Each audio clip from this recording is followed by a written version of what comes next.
Konting oras na lang talaga matutulog na tayo pero hindi pa rin natatapos yung gawain natin.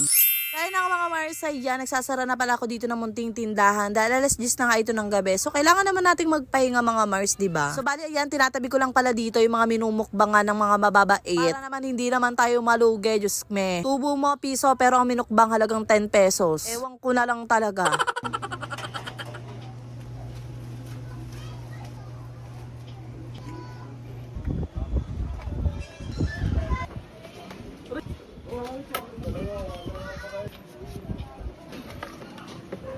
And ayan, after ko nga magsara ng munting tindahan, dito na nga ako sa aming sala kusina. So, bali nagpupuyod nga lang ako dyan ng aking buhok at ako naman ay mag-hapbat. So, alam nyo naman mga Mars, kapag nga gabi ay kailangan natin mag-hapbat dahil alam nyo na, sandamakmak na kaasiman na ang namuo. Charot.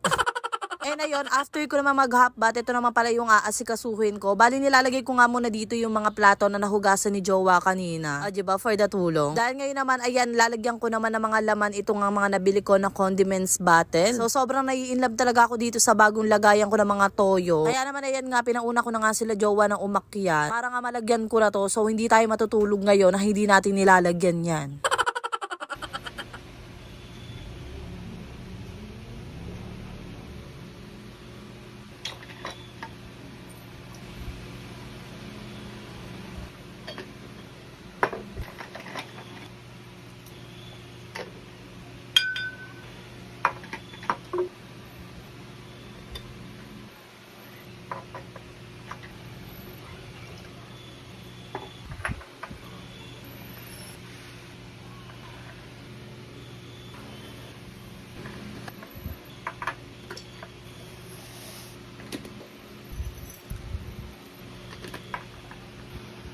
And ayan mga Mars ko, meron na pala siyang free sticker label pero hindi ko na nilagay yan kasi marunong naman kaming tumingin. Charot!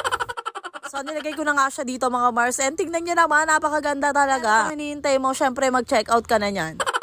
At hindi nagtatapos doon mga Mars, ayan, niligpit ko na nga itong mga pinaggamitan ko na mga pinaglagyan ng mga toyo, magic sarap at kung ano-ano pa. Tapos ito dito nga sa aking gilid, nako meron talagang nakaabang na tiklupin. Grabe, sobrang hirap magpatuyo talaga ng mga tiklupin ngayon. Kaya naman ayan, hanggat meron talagang mga araw-araw at meron sinag-sinag dyan, ay nako, for the go talaga yan. Pero sa totoo lang mga Mars, ang madalas talaga magsalang ng mga labahin namin ay si Jowa. Kasi pag nakita niya talaga yung lagayan namin ng labahan na tambak na, ay Diyos ko, nagiinit talaga ang ulo niya.